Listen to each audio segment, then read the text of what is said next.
શ્રી કૃષ્ણનો જય જયકાર કરવા. નલકુબર મણિગ્રીવ ભગવાનની સ્તુતિ કરે છે. નમઃ પરમ કલ્યાણ નમઃ પરમ મંગલ વાસુદેવાય શાંતાય યદૂનાં પતયે નમઃ. વાણી ગુણાનુકથને શ્રવણૌ કથાયામ હસ્તૌ ચ કર્મસુ મનસ્તવ પાદયોર્ના સ્મૃત્યામ શિરસ્તવ નિવાસ જગત પ્રણામે દૃષ્ટિ સતામ દર્શનેસ્તુ ભવત્તનૂના.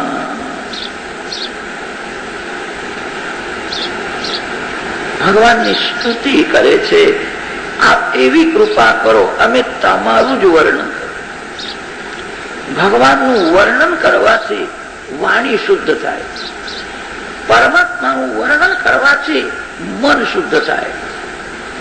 કોઈ સ્ત્રીનું વર્ણન ન કરો, કોઈ પુરુષનું વર્ણન ન કરો, કોઈ માનવની નિંદા ન કરો, કોઈ માનવના બહુ વખાણ પણ ન કરો. જીવનમાં એવો અનુભવ થાય છે, આજે તમે જેના બહુ વખાણ કરો છો, સંભવ છે થોડા વર્ષો પછી તમે એની નિંદા પણ કરશો.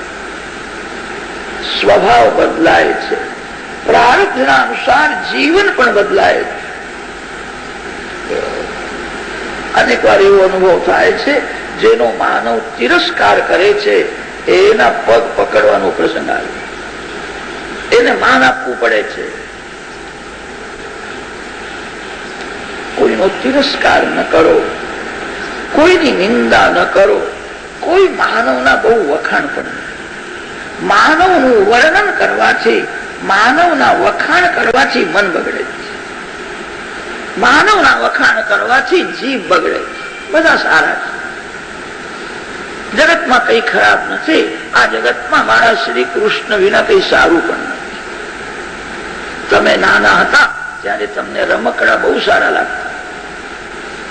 બાળક મોટો થયા પછી એ રમકડા ફેંકી દે, પછી એને રમકડા સારા લાગતા. આજે જે સારું દેખાય છે એ કાલે તમને સારું નહીં લાગે. જગતમાં કઈ ખરાબ નથી અને જગતમાં શ્રી કૃષ્ણ વિના કઈ સારું નથી. અમારી વાણી તમારું વર્ણન કરે. તમને જયારે ફુરસદ મળે છે ત્યારે તમે શું કરો? ઘણા ભાગે માનવને કેવી ખરાબ આદત પડી છે, નિવૃત્તિના સમયે કોઈની નિંદા કરે છે અથવા કોઈની સ્તુતિ કરે છે. આ ભાઈ બહુ સારા છે, આ ભાઈ બહુ ખરાબ છે, આ થયું છે ખોટું થયું, આવું ન થવું જોઈએ. તમારા મનને શાંત રાખવું હોય, જગતનો વિચાર છોડ, જે છે તે બધું ઠીક છે. જગતમાં કઈ ખરાબ નથી અને જગતમાં શ્રી કૃષ્ણ વિના કઈ સારું પણ નથી. એવું યાદ રાખીને જગતમાં રહેવાનું છે. તમને જયારે ફુરસદ મળે તમારા ભગવાનના વખાણ કરો, પરમાત્માનું વર્ણન કરો. ભગવાન બહુ ઉદાર છે, ભગવાન અતિશય પ્રેમ કરે છે, ભગવાન સર્વશક્તિમાન છે, મારા ભગવાન નિર્દોષ છે. ભગવાનનું વર્ણન કરવાથી વાણી શુદ્ધ થાય છે, પ્રભુમાં પ્રેમ જાગે. નલકુબર મણિગ્રીવ પરમાત્માની સ્તુતિ કરે, એમનો ઉદ્ધાર કર્યો છે. યશોદા મૈયા પ્રેમથી બાલકૃષ્ણને બાંધે છે, નંદ બાવા બાલકૃષ્ણને છોડે. ભગવાનનું નામ તેથી દામોદર પડ્યું છે.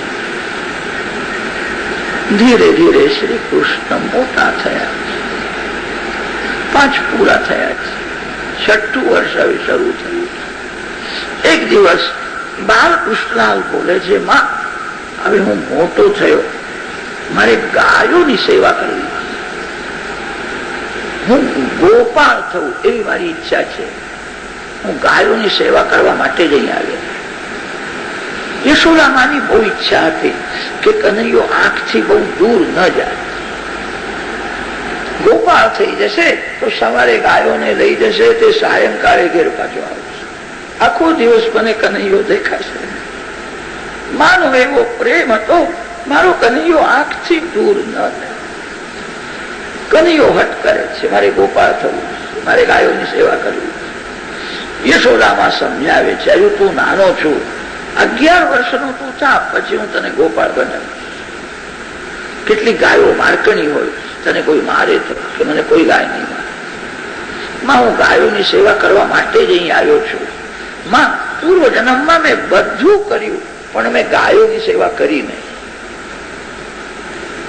હું ગાયોની સેવા કરવા આવ્યો છું. યશોદા મૈયા બાલકૃષ્ણને પૂછે છે, બેટા તને પૂર્વજન્મ યાદ આવે છે?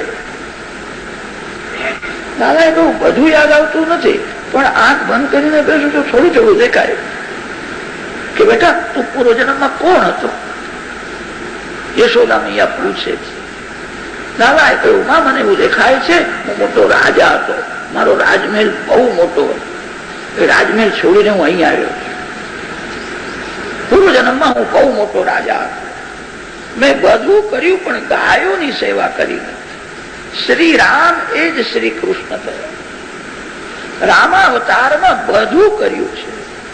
શ્રી રામ ગાયોની સેવા કરી શક્યા નહીં, રાક્ષસોનો વિનાશ કર્યો, અનેક યજ્ઞો કર્યા. રામ રાજ્યમાં પ્રજા બહુ બહુ સુખી થઈ. બધું કર્યું, ગાયોની સેવા કરી શક્યા નહીં. ગાયોની પૂજા તો કરતા હતા. રામજીને કોઈ કોઈ વખત ગાયોની સેવા કરવાની ઈચ્છા થાય. ઘરમાં નોકરો બહુ હતા અને તે બધા નોકરો ના પાડે, તમારાથી સેવા થાય, હવે તમે જાઓ અહીંથી, કે મારે સેવા કરવી છે, કે તમે સેવા નહીં કરી શકો, તમે રાજાધિરાજ છો, તમે મોટા છો. બધા રામજીને આવું કે રામજીને ગમે નહીં. લોકોએ મને મોટો રાજા બનાવી દીધો, મને કોઈ ગાયની સેવા કરવા દેતા નથી. હવે અવતાર લેવાનો પ્રસંગ આવે તો હું કોઈ રાજાના ઘેર નહીં જઉં, કોઈ બ્રાહ્મણના ઘેર નહીં જઉં. હવે અવતાર લેવાનો પ્રસંગ આવે તો હું કોઈ ગોવાળના ઘેર જઈશ. શ્રી રામ એ જ શ્રી કૃષ્ણ. રામ અવતારમાં બધું કર્યું પણ ગાયોની સેવા કરી શક્યા નહીં. ગાયોની સેવા કરવા માટે આવ્યો. મને ગાય બહુ વાલી લાગે. ગાયોની સેવામાં મને આનંદ આવે છે. આપણા સનાતન ધર્મમાં કોઈ પણ કામ ગાય વિના થતું નથી. તમારે કોઈ પણ સારું કામ કરવું હોય તો દેહની શુદ્ધિ કરવી પડશે. શાસ્ત્રોમાં એવું લખ્યું છે, દેહની શુદ્ધિ ગૌમૂત્ર વિના થતી જ નથી. ગૌમૂત્ર એ મૂત્ર નથી, ગૌમૂત્ર એ ગંગા છે. ગાયનું છાણ એ મળ નથી, મનને શુદ્ધ કરનાર દિવ્ય તત્વ છે. ગૌમૂત્રમાં ગંગાજી છે, ગાયના છાણમાં લક્ષ્મી છે. છાણનું લીપણ થાય તો ભૂમિ શુદ્ધ થાય. શાસ્ત્રોમાં એવું લખ્યું છે, જે ઘરમાં ગાયના છાણનું લીપણ થતું નથી એ ઘર બહુ અશુદ્ધ છે. એ ઘરમાં મંત્ર સિદ્ધિ થાય ને. ઘરમાં એક થોડી જગ્યા એવી રાખે કે ગાયના છાણનું લીપણ થાય. આજકાલના લોકોને પથરા જ બહુ વાલા લાગે. બધી જગ્યામાં પથરા જ બેહાડે. હૈયું પણ પથરા જેવું જ થવા લાગ્યું. ભૂમિની શુદ્ધિ ગોમયથી થાય. ગાયના છાણનું લીપણ ન થાય એ ઘર બહુ અશુદ્ધ છે. સનાતન ધર્મમાં કોઈ પણ કામ ગાય વિના થતું નથી. ગૌમૂત્ર એ મૂત્ર નથી, ગંગા છે. ગાયનું છાણ એ મળ નથી. ગાયના છાણમાં બહુ દિવ્ય શક્તિ છે. આજકાલના વિજ્ઞાનના લોકો પણ હવે માનવા લાગ્યા છે. અનેક રોગનો વિનાશ ગૌમૂત્રથી થાય. પ્રાચીન કાળમાં બધા ગાયોની સેવા કરતા. આજકાલના લોકોને ગાયોની સેવા કરવાની ઈચ્છા થતી નથી. આ બધા શ્રીમાન લોકો ઘરમાં થોડી ગાયો રાખે તો અનેક ગાયોનું પોષણ થાય, અનેક ગાયોનું રક્ષણ થશે. આજકાલના શ્રીમાન લોકોને ગાયોની સેવા કરતા શરમ આવે છે. કૂતરાની સેવા કરતા જરાય શરમ આવતી, કૂતરાને ઘરમાં રાખવા લાગ્યા છે. કેટલાક તો કૂતરાને મોટરમાં બેહાડીને સાથે ફરવા લઈ જાય. બીજા જન્મમાં કૂતરા થવાની તૈયારી કરી રહ્યા છે. કૂતરાને કોઈ દિવસ મારવું, કૂતરાને ટુકડો આપવો જોઈએ. સેવા ગાયની થાય છે. ગાય પશુ નથી. ગાયના શ્રીઅંગમાં બધા દેવો છે. ગાવો વિશ્વસ્ય માતરા. ગાયોની સેવા કરવા માટે હું આવ્યો. મને ગાયોની સેવામાં આનંદ આવે છે. કનૈયો અટ કરે છે. દાદાને હવે ગોપાળ થવું છે. શ્રી કૃષ્ણના અનેક નામ છે. યશોદામાના ગોદમાં જે રમે બાલકૃષ્ણ, કુંજ વિહારી શ્રી કૃષ્ણ છે, રાધા રમણ શ્રી કૃષ્ણ છે, ગિરિરાજ ધરણ શ્રી કૃષ્ણ છે, મથુરાનાથ શ્રી કૃષ્ણ, દ્વારિકાજી શ્રી કૃષ્ણ, પાર્થ સારથી શ્રી કૃષ્ણ. એક વૈષ્ણવે પૂછ્યું હતું, તમારા અનેક નામ છે, તમને કયું નામ બહુ ગમે છે? દાદાએ કહ્યું, મારું નામ જે ગોપાલ કૃષ્ણ છે મને બહુ ગમે. હું ગોપાલ કૃષ્ણ છું. ગાયોની સેવા કરવા માટે જ હું અહીં આવ્યો છું. શ્રી કૃષ્ણને ઉતાવળ થઈ છે. યશોદાજી સમજાવે છે એ તો તારા જન્માક્ષર જોઈને ગોર મહારાજ સારું મુહૂર્ત આપે, તે સારા મુહૂર્તે હું તને ગોપાલ કૃષ્ણ બનાવી. દાદાએ પૂછ્યું, અહીંયા સારું મુહૂર્ત ક્યારે આવે છે? હવે ક્યારે આવે છે કે મારા હાથમાં છે? એ તો ગોર મહારાજ જે કે તે માનવું પડે. વાતો ચાલે છે અને તે સમયે શાંડિલ્ય ઋષિ ત્યાં આવ્યા. લાલા કહ્યું, ગોર મહારાજ આવ્યા. આ કનૈયો એવો છે, એના મનમાં જે આવે થઈ જાય. ગોર મહારાજ આવ્યા, શાંડિલ્ય ઋષિની પૂજા કરી છે અને કહ્યું છે તમારા બાળકને હવે ગોપાળ થવાની બહુ ઈચ્છા છે. મને કે છે હું ગાયોની સેવા કરવા માટે જ અહીં આવ્યો. મને ગાયોની સેવામાં આનંદ આવે છે. આવું બોલે છે. સારું મુહૂર્ત આપ્યું. શ્રી કૃષ્ણના જન્માક્ષરનો વિચાર કરીને શાંડિલ્ય ઋષિએ મુહૂર્ત આપ્યું છે. કાર્તિક માસ શુક્લ પક્ષ અને અષ્ટમી તિથિ, જેને મહાપુરુષો ગોપાષ્ટમી કહે છે. ગોપાષ્ટમીના દિવસે શ્રી કૃષ્ણ ગોપાળ થયા. સપ્તમીના રાત્રે શ્રી કૃષ્ણને નિદ્રા આવતી નથી. રોજનો નિયમ તો એવો હતો, યશોદા મૈયા બાલકૃષ્ણલાલને જગાડે ત્યારે જાગતા. કનૈયો તો કોઈ કોઈ વખત જાગ્યા પછી માના ગોદમાં સુઈ જાય.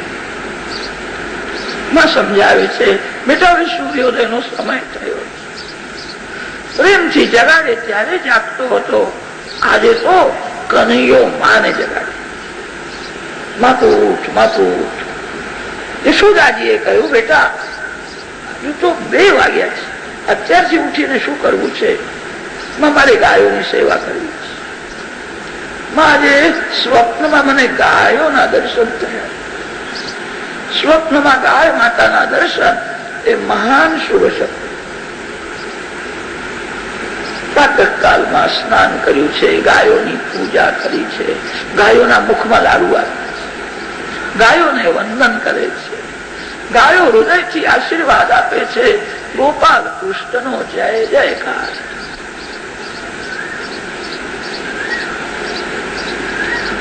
ગ્વાલ બાલ મિત્રો આવ્યા. યશોદાજીએ વિચાર કર્યો, તડકો બહુ પડે છે, જંગલમાં કાંટા હોય, કનૈયો જોડા પહેરીને જાય તો સારું છે. 2 જોડા બનાવ્યા. દાદાએ ના પાડી કે હું જોડા નહીં પહેરું. યશોદાજી સમજાવે છે, તું હટ કરે. કેમ ના પાડે? જંગલમાં કાંટા હોય, મારો લાલ અતિ કોમળ છે, તારા પગમાં કોઈ કાંટો વાગે તને બહુ ત્રાસ થશે. જોડા પહેરીને જઈએ. શ્રી કૃષ્ણ માને સમજાવે છે, માં મારું નામ ગોપાલ કૃષ્ણ. ગોપાલ કૃષ્ણ નો અર્થ તું જાણે છે? યશોદામાં બહુ જ ઓછું ભણેલા. યશોદાજીએ કહ્યું કે કનૈયા કઈ સમજતી નથી, બધા ગોપાલ ગોપાલ બોલે છે એટલે હું પણ ગોપાલ બોલું છું. ગોપાલ નો અર્થ શું છે? શ્રી કૃષ્ણ માને સમજાવે છે, માં જે ગાયોનો નોકર છે એને ગોપાલ. માં હું ગાયોનો નોકર છું, મારી ગાયો જોડા ક્યાં પહેરે છે? ગાયો ઉઘાડા પગે ચાલે તો ગાયનો નોકર પણ ઉઘાડા પગે ચાલે. હું ગાયનો નોકર છું, મારે ગાયોની સેવા કરવી છે. યશોદાજીને આનંદ થાય, ગાયોની સેવા કરશે મારો કનૈયો બહુ બહુ સુખી થશે. ગાયના આશીર્વાદ કોઈ દિવસ વ્યર્થ જતા નથી. માનું હૃદય છે, માની બહુ ઈચ્છા છે, તડકો પડે છે, કાંટા હોય છે, જોડા પહેરીને જાય તો સારું છે. યશોદાજીએ કહ્યું, બેટા ગાય તો પશુ છે, ગાયના પગને શું થવાનું? તને ત્રાસ થશે, તું બહુ કોમળ. લાલાએ કહ્યું, માં આજે તું બોલી તે બોલી, ફરીથી કોઈ દિવસ આવું બોલીશ નહીં. જે ગાયને પશુ સમજે એ મને ગમે નહીં. તુલસીજી ને ઝાડ સમજે એ મને ગમે નહીં. તુલસીજી ઝાડ નથી. શ્રી ગંગાજી, શ્રી યમુનાજી, શ્રી નર્મદાજી પાણી નથી.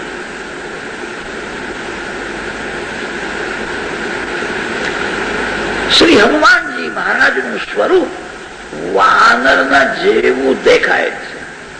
શ્રી હનુમાનજી મહારાજ વાનર નથી. સનાતન ધર્મમાં બે ચાર તત્વો એવા શ્રેષ્ઠ માન્યા છે. માં ગાય પશુ નથી, ગાયમાં બધા દેવોનો નિવાસ છે. ગાય માતાને જે રાજી કરે છે એ બધા દેવોને રાજી કરે.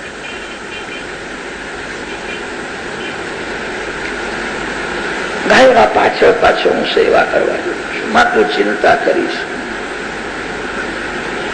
મારું હૃદય બનાવ્યું છે. શ્રી કૃષ્ણ માને વંદન કરે છે, માં હું જલ્દી આવી. માએ આશીર્વાદ આપ્યા છે. ગ્વાલ બાળ મિત્રો સાથે શ્રી કૃષ્ણ જ ગોપાલ થયા છે, ગાયોને લઈને જાય છે. ગાશ્ચારયંતૌ સખીભિઃ સમં પદૈઃ. ગાયોને લઈને આજે શ્રી કૃષ્ણ તાલ વનમાં. તાલ વનમાં ફળના ઝાડ ઘણા છે, સુગંધ આવે છે. બાળકોએ દાદાને કહ્યું કે ફળ ખાવાની ઈચ્છા છે, કે ખાઓ. કે કેવી રીતે કહીએ? અહીંયા એક મોટો રાક્ષસ રહે છે, એની આકૃતિ ગધેડા જેવી થઈ. કોઈ ફળ ખાય તો એને મારી નાખે છે. તાલ વન સમાજની સંપત્તિ છે.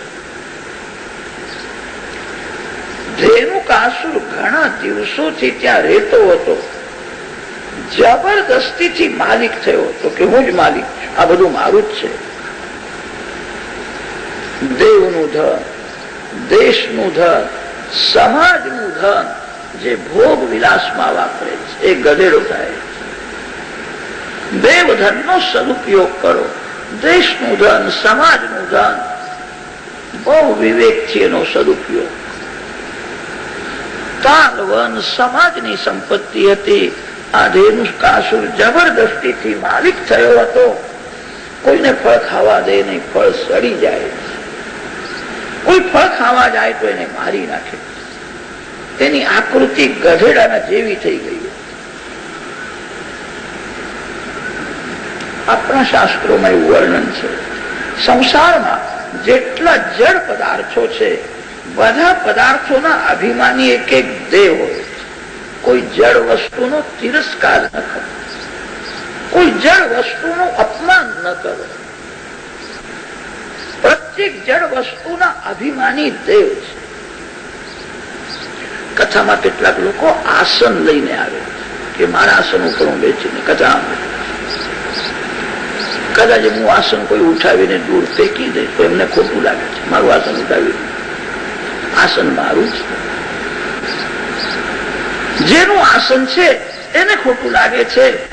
જડ વસ્તુનું અપમાન કરો તો દેવોને ખોટું લાગે. પ્રત્યેક જડ પદાર્થના અભિમાની એક એક દેવ છે. કોઈનું અનાદર ન કરો. શાસ્ત્રોમાં વર્ણન છે ફળના અભિમાની દેવ હોય છે. જે કેળું છે કેળાના અભિમાની વિષ્ણુ ભગવાન એવું લખ્યું છે. ઘરમાં કેળું બગડી જાય તો વિષ્ણુ ભગવાનનું અપમાન થાય. શકરટેટીના માલિક ભગવાન શંકર છે. આમના માલિક આંબાના માલિક છે ઇન્દ્રદેવ. પ્રત્યેક ફળના અભિમાની પણ દેવ છે. જડ વસ્તુના અભિમાની એક એક દેવ હોય છે. ઘરમાં કોઈ વસ્તુ બગડી જાય તો તે દેવ શાપ આપે. ઘરમાં કોઈ વસ્તુ બગડે નહીં, બહુ કાળજી રાખો. બગડતા પહેલા કોઈના મુખમાં જાય. કાલવનના ફળ સડી જાય. આ ધેનુકાસુર કોઈને ખાવા દેતો નથી. જબરદસ્તીથી માલિક થયો હતો. ભગવાનજીએ મિત્રોને કહ્યું છે તમે બધા ફળ ખાઓ, હું અહીંયા ઉભો છું, એ આવશે તો એને હું જોઈ લઈશ. બધા બાળકો ફળ ખાવા લાગ્યા. ધેનુકાસુરને બહુ ખોટું લાગ્યું. ક્રોધમાં દોડતો દોડતો મારવા આવ્યો. બલરામજી મહારાજ બહુ બળવાન છે. ધેનુકાસુરના બે પગ પકડ્યા, એને આકાશમાં ગરગર ગરગર ગરગર ફેરવ્યો, જોરથી પછાડ્યો. ધેનુકાસુર મરે છે. બધા બાળકો દાઉ ભૈયા કી જય, શ્રી કૃષ્ણ બલરામ નો જય જયકાર કરવા. બલરામજીએ મોટો રાક્ષસ માર્યો. મિત્રોને ફળ ખવડાવ્યા.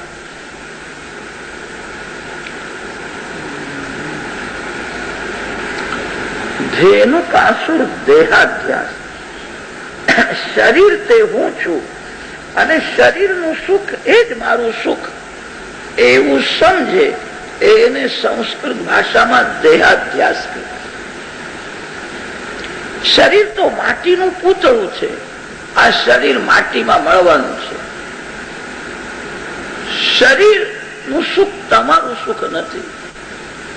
તમે શરીરથી ભિન્ન છો. શરીર જયારે બગડે છે ત્યારે તમે એને સુધારો છો. હું તન નથી, હું મન નથી. મન પાપ કરે છે ત્યારે મનને સમજાવીને હું પાપ કરતા અટકાવું છું. વારંવાર એવો વિચાર કરો, શરીરનું સુખ મારું સુખ નથી. રાજાનું શરીર હોય કે રંકનું શરીર હોય, એક દિવસ માટી થવાનું. આ માટીનું પૂતળું છે, બગડતા વાર લાગતી નથી. આ માટીમાં મળવાનું છે. ભક્તિ કરો. શરીર તે હું છું અને શરીરનું સુખ એ જ મારું સુખ છે એવું સમજે એ જ ધેનુકાસુર છે.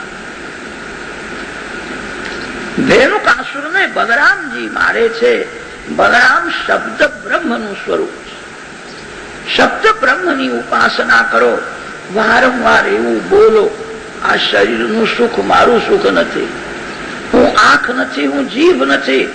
જીભનું સુખ મારું સુખ નથી. માનવ બોલે છે મારી જીભ, મારી આંખ. એવું બોલતો નથી કે હું જીભ છું. જીભનું સુખ એ તમારું સુખ છે. શરીરનું સુખ, ઇન્દ્રિયોનું સુખ એ મારું સુખ નથી. બધા જાણે છે આત્મા શરીરથી ભિન્ન છે, તો પણ શરીર સુખમાં, ઇન્દ્રિય સુખમાં જ બધા જીવ ફસાયેલા છે. શબ્દ બ્રહ્મ બલરામની ભક્તિ કરવાની બહુ જરૂર છે. બલરામજી મહારાજ ધેનુકાસુરને મારે છે. દુઃખ આપનાર દેહાધ્યાસ છે. હું પુરુષ છું, હું સ્ત્રી છું. આ દેહ ભાવ જ દુઃખ આપે છે. તમે વારંવાર એવું ચિંતન કરો, હું પુરુષ નથી, હું સ્ત્રી નથી. આ શરીરનું સુખ મારું સુખ નથી. અનેક જન્મનો દેહ ભાવ દૃઢ થયો છે. એ સાધારણ જ્ઞાનથી, ભક્તિથી દેહ ભાવ મળશે. એના માટે સતત ભક્તિ કરવાની જરૂર છે. તમને જયારે ફુરસદ મળે ત્યારે એવું ચિંતન કરો, શરીરનું સુખ મારું સુખ નથી, ઇન્દ્રિયોનું સુખ મારું સુખ નથી, હું પરમાત્માનો અંશ છું, હું આત્મા છું. વારંવાર એવું ચિંતન કરો. ઘરમાં જઈને એવું કહેતા નહીં કે હું પુરુષ નથી, હું સ્ત્રી નથી. આવું બોલશો તો ઘરમાં ઝઘડો ઉભો થશે. આવું બોલવાનું નહીં, સમજવાનું. શરીરનું સુખ, ઇન્દ્રિયોનું સુખ મારું સુખ નથી. શરીર ઇન્દ્રિયોથી હું ભિન્ન છું, હું પરમાત્માનો અંશ છું. દેહ ભાવને મારવો છે, આત્મભાવને દ્રઢ કરવો છે. આત્મા પુરુષ નથી ને આત્મા સ્ત્રી નથી, આત્મા સ્ત્રી પુરુષેતર પણ નથી, આત્મા પરમાત્માનો અંશ છે. સ્ત્રીત્વ પુરુષત્વ દેહનો ભાવ.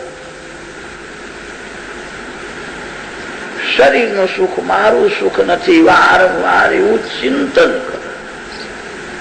બલરામજીની શબ્દ બ્રહ્મની ઉપાસના કરો. ધેનુકાસુરનો ઉદ્ધાર કર્યો શ્રી કૃષ્ણ ભગવાન ગ્વાલ બાલ મિત્રો સાથે ઘેર આવ્યા. નાનાએ વિચાર કર્યો, આવતીકાલે મારે કાલિય નાગને સજા કરવી. મારા મોટા ભાઈ બલરામ એ શેષ નાગનો અવતાર છે, બે જાતભાઈ છે. હું કાલિય નાગને સજા કરવા જાઉં અને કદાચ મારા મોટા ભાઈ મને એમ કે નાગને કેમ ત્રાસ આપે, નાગના પાછળ કેમ પડે. બે ભાઈઓમાં મતભેદ થાય એ ઠીક નથી. આવતીકાલે બલરામ મારી સાથે ન આવે તો સારું, મારે કાલિય નાગને સજા કરવી. બાલકૃષ્ણલાલ ઘરમાં આવ્યા છે, ભોજન થયું છે, સુવાની તૈયારી છે. ગાદીમાં હસવા લાગી. યશોદા મૈયા ત્યાં બેઠા હતા. યશોદાજી પૂછે છે, બેટા કેમ હસે છે? કે માં, આ મારા મોટા ભાઈ છે ને, આજે ગધેડાના પાછળ પડ્યા, ગધેડું મારીને આવ્યા. આવું શ્રી કૃષ્ણ બોલે છે ત્યારે બલરામજીને ખોટું લાગ્યું. બલરામજીએ કહ્યું, માં, એ ગધેડું નહીં, એ મોટો રાક્ષસ હતો. મેં રાક્ષસને માર્યો અને મિત્રોને ફળ ખવડાવ્યો. નારાયણ કહું, માં, રાક્ષસને ગધેડું જ હતું. આવું જયારે બોલ્યા છે બલરામજીને ખોટું લાગ્યું. તારી મારી કટ્ટી થઈ ગઈ, હવે હું તારી સાથે કાલે નહીં આવું. નાનાએ વિચાર કર્યો, કાલે મારી સાથે ન આવે તો જ મને ભાવે એમ છે. પરમ દિવસે મોટા ભાઈને પગે લાગી, એમને મનાવીશ. લાલાને બધું આવડે, પરમ દિવસે એમને સાથે લઈ જઈશ. કાલે ન આવે તો સારું છે. બલરામજી ઘરમાં રહ્યા. શ્રી કૃષ્ણ ગ્વાલ બાલ મિત્રો સાથે યમુનાજીના કિનારે જે ધરામાં કાલિય નાગ રહેતો હતો અને ત્યાં આવીને દડો લઈને રમવા લાગ્યો. એવી શરત કરી છે કે જેના હાથે દડો ધરામાં પડે અંદર જઈને દડો લઈ આવે. રમતા હતા પ્રભુએ જાણીને જોરથી દડો ફેંકી દીધો. કાલિય નાગના ધરામાં દડો પડ્યો. લાલાએ કહ્યું, મારા હાથે દડો પડ્યો, અંદર જઈને હું દડો લઈ આવીશ. ગ્વાલ બાલ શ્રી કૃષ્ણનો હાથ પકડે, કનૈયા, હું તને નહીં જવા દઉં, હું તને હાચવું છું. તું સમજતો નથી, આ ધરામાં એક વિષધર નાગ રહે છે. અહીંયા કોઈ અંદર જતા નથી, અહીંનું પાણી પણ પીતા નથી, કરડે છે. લાલાએ કહ્યું કે કેમ કરડે છે? કેમ કરડે છે? નાગ છે એટલે કરડે છે. કે વિના કારણ કોઈ કરડે તો એને હું પણ કરડીશ. વિના કારણ કેમ કરડે છે? તમે મારી ચિંતા કરશો નહીં. મારા ગુરુએ મને નાગનો મંત્ર આપ્યો છે, હું નાગનો મંત્ર જાણું છું. એ કેમ ત્રાસ આપે છે? હું એને સજા કરીશ. મિત્રોને બધું સમજાવ્યું છે. ત્યાં કદંબનું ઝાડ હતું, તે ઝાડ ઉપર ચડ્યા છે. ત્યાંથી કૂદકો માર્યો છે. કાલિય નાગના ધરામાં પ્રવેશ કર્યો. માનવના જેવી વાસ આવી. કાલિયના ક્રોધમાં દોડતો દોડતો આવ્યો. શ્રી કૃષ્ણને કરડવા લાગ્યો છે. આજે વિષ અમૃતને કરડે છે. કોઈ માણસને ક્રોધ આવ્યો હોય તો એના મુખમાં બરફી આપે. ક્રોધમાં બરફીને કરડે તો શું થશે? અરે બરફીને કરડે તો મોઢું ગળ્યું થઈ જશે, ક્રોધ શાંત થઈ જશે. આજે કાલિય નાગ પરમાત્માને કરડે. આજે વિષ અમૃતને કરડે. મારા વિષની વાસ કોઈ સહન કરી શકે નહીં. અને કઈ થતું નથી, એનું વિષ ખેંચી લીધું. કાલિનાગ શ્રી કૃષ્ણને બાંધવાનો પ્રયત્ન કરે છે. બાળકોએ જોયું કાલિનાગ લાલાને બાંધે છે. બધા ગભરાયા, રડવા લાગ્યા. લાલાએ હાથ ઊંચો કર્યો, ગભરાશો નહીં, હું આવું છું. કાલિનાગની ફણા ઉપર કૂદકો માર્યો. બંધનમાંથી અલગ થયા, ફણા ઉપર ચડી ગયા છે. એડીથી એને મારે છે, થઈ નાચે છે. બાળકોને હાથ ઊંચો કરીને આશ્વાસન આપ્યું છે, ગભરાશો ને, મને કઈ થતું નથી, હું આવું છું. બધા બાળકો જુએ આ કન્યાનો હોઠ આવે છે, આ કઈ નાગનો મંત્ર બોલતો હશે એવું લાગે છે. નાના પાસે મંત્ર છે. મિત્રોને એવું બધું સમજાવ્યું. કાલિનાગ બહુ ગભરાયો, રુધિર રોકવા લાગ્યો. નાગ પત્નીઓએ ભગવાનની સ્તુતિ કરી અને કહ્યું, અમારા સૌભાગ્યનું રક્ષણ કરો, અમારા પતિને મારશો. તમારો અવતાર દુર્જનને સજા કરવા માટે છે. લોકો અમારા પતિને દુષ્ટ માને છે, પણ અમે તો એવું માનીએ અમારા પતિ શ્રેષ્ઠ છે. તમારા ચરણ એના મસ્તક ઉપર આવ્યા. એને પૂર્વ જન્મમાં કોઈ મહાન પુણ્ય કર્યું છે. ભગવાનના ચરણ જેના માથે આવે. અમારા પતિદેવ દુષ્ટ નથી, શ્રેષ્ઠ છે. આપના ચરણ એમના મસ્તક ઉપર આવ્યા છે, કૃપા કરો, એમને મારશો. કાલિનાગને માર્યો નથી. કાલિનાગે ક્ષમા માગી છે. પ્રભુએ કહ્યું છે, રમણક દ્વીપમાં જઈને રહેજો. અહીંયા રહેવાથી જમનાજીનું જળ બગડી જાય છે, અહીંયા રહેશો. કાલિનાગ રમણક દ્વીપમાં ગયો છે. શ્રી કૃષ્ણ બહાર આવ્યો, મિત્રોને મળ્યા છે. બાળકોને આનંદ થયો, કન્યા તને કરડ્યો? મને કેવી રીતે કરડે? હું તો મંત્ર જપતો. એને સજા મેં કરી, હવે અહીંયા રહેશે નહીં. બાળકોને આશ્ચર્ય થાય, કન્યા તું કોઈ મોટો દેવ લાગે છે, નાગને તું સજા કરીને આવ્યો. મિત્રોને સમજાવે છે, એવું કઈ નથી, હું તો તમારા જેવો ગોવાળ મિત્ર છું. હું ગોવાળ છું, હું તમારા જેવો જ છું. હું મારામાં કઈ એવી શક્તિ નથી. મારા ગુરુએ મને નાગનો મંત્ર આપ્યો. આ મંત્રમાં શક્તિ છે, મારી શક્તિ નથી. મિત્રોને બધું આવું સમજાવે. હું તમારા જેવો જ ગોવાળ છું. ગોવાળો સાથે ગોવાળ થઈને રમ્યા. કેટલાક બાળકોને શંકા થાય છે, આ મોટો દેવ છે એવું લાગે. ના, હું દેવ નથી. મિત્રો સાથે એવો પ્રેમ કર્યો છે. કૃષ્ણ કનૈયા